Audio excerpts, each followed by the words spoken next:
Så vil vi godt præsentere Ida, som skal synge som nummer 2. Og jeg vil i seng med de fleste, eller Ida vil i seng med de fleste. Vent mig!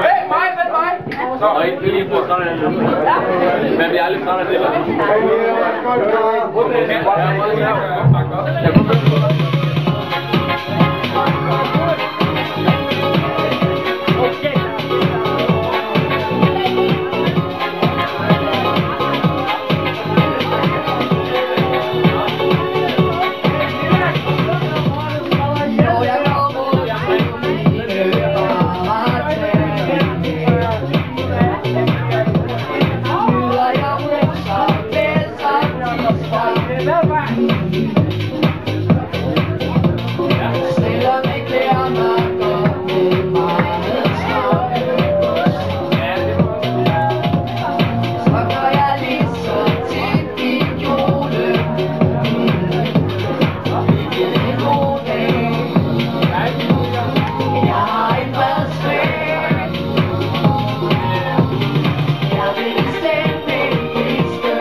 Ja, skubber lige.